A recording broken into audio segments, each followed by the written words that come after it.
بیابانوں میں پھرتے رہے، ریگستانوں میں پھرتے رہے، پہاڑوں میں پھرتے رہے، آبادیوں میں پھرتے رہے، ویرانوں میں پھرتے رہے، صرف مارے مارے پھرتے رہے، میری یاد کی خاطر، میرے پیار کی خاطر،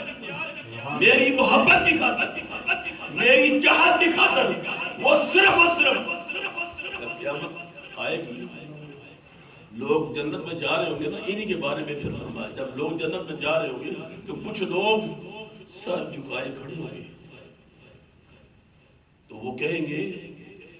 باری تعالیٰ کہے گا فرشتوں سے جاؤ پوچھو ان سے، میں نے تمہارا وعدہ پورا نہیں کر دیا، میں نے جنت کے دروازے تمہارے لیے کھول نہیں گئے، کیوں نہیں جاتے جنت میں؟ جانے والے سارے چلے گئے، تم چند لوگ سر جھکائے یہاں کھڑے ہو، کیوں کھڑے ہو، کس لیے کھڑے ہو؟ جب فرشتے آدم سے پوچھیں گے تو وہ جواب دیں گے، وہ بندے جواب دیں گے،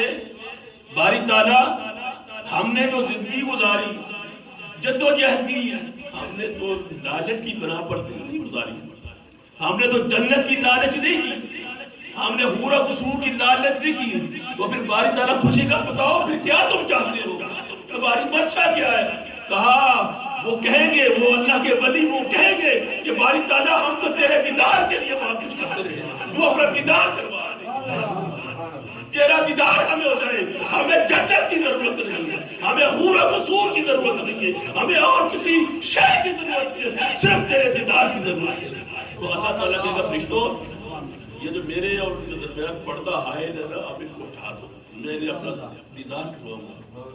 وہ پھر پردہ ان ولیوں اور اللہ کے درمیان جو حائل ہوگا، فرشتے اس پردے کو ہٹائیں گے۔ وہ جو زندگی کے اندر صرف اس مستی میں رہتے تھے کہ ہم خدا کی دیدار کریں گے، خدا کا ہم درشن کریں گے، ہم نے خدا کو دیکھنا ہے، اللہ کو دیکھنا ہے، جس اللہ کی خاطر ہم نے سب کچھ چھوڑا ہے۔ دنیا میں رہتے ہوئے بھی ہم نے اپنی دنیا بھر کی دنیا کے اندر اس دنیا کو آنے نہیں دیا، اس دنیا کے اندر وہ ہمارا رب ہی ہے، ہم نے اس کو اپنے اندر بسایا ہے، اس لیے ہم کسی چیز کے طلبگار نہیں، بولا تیرے دیدار کے طلبگار، پھر ان کو دیدار کروایا جائے گا۔